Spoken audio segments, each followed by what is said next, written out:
காதல் சுகுமார் என்னை ஏமாத்திட்டாரு.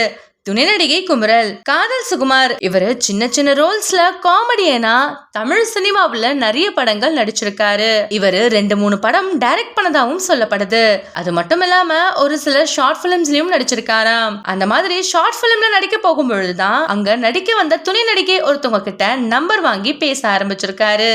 ஆரம்ப காலத்துல திரைப்படங்கள்ல சான்ஸ் வாங்கி தரதா சொல்லி இவங்க கிட்ட பேச ஆரம்பிச்சவரு அதன் பிறகு சந்தானத்தை ஹீரோவா வச்சு ஒரு திரைப்படம் வரப்போகுது, அந்த படத்துக்கு நான் தான் டைரக்டர்னு இவங்க கிட்ட போய் சொல்லி பழகிருக்காரு. சந்தானம் நடிக்க போற படத்துல நமக்கும் ஒரு சான்ஸ் கிடைச்சா நல்லா இருக்குமே நினைச்ச இவங்களும் இவர் கூட பழக ஆரம்பிச்சிருக்காங்க. திருமணமாகாத இவங்க கிட்ட இவர் என்ன சொல்லி பழக ஆரம்பிச்சிருக்காருன்னா, எனக்கு ஆல்ரெடி கல்யாணம் ஆகி டிவோர்ஸ் ஆகிருச்சுன்னு போய் சொல்லி பழக ஆரம்பிச்சிருக்காரு.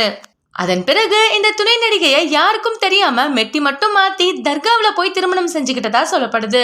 கடந்த சில மாதங்களுக்கு முன்னாடி இவருடைய முதல் மனைவி கிட்ட இருந்து இவருக்கு கால்ஸ் அண்ட் மெசேஜ் வரதை இவங்க பார்த்து கேட்டிருக்காங்க. அப்போதெல்லாம் போய் சொல்லி சமாளிச்ச சுகுமார் அதன் பின்னாடி இவங்க கான்டாக்ட்லயே இல்லாம போயிருக்காரு. மனைவிக்கு தெரிஞ்சோ இல்ல தெரியாமலையோ இந்த துணை நடிகை கூட சுகுமார் 5 வருட காலம் வாழ்ந்திருக்கிறதா சொல்லப்படுது. அவங்க கூட வாழ்ந்த இந்த 5 வருஷத்துல 7 லட்சம் ரூபாய் பணம் வரைக்கும் அவர் இவங்களை ஏமாத்திருக்காரு. இப்போ ரீசெண்டா கொடுத்த இன்டர்வியூக்கள்ல இவங்க பணம் மற்றும் வாழ்க்கையை இழந்து தவிச்சிட்டு இருக்கிறதா புலம்பியிருக்காங்க. இந்த வீடியோ உங்களுக்கு பிடிச்சிருந்தா லைக் அண்ட் ஷேர் பண்ணிட்டு நம்மளுடைய GLV ஸ்பாட்லைட் சேனலை சப்ஸ்கிரைப் பண்ணிக்கோங்க.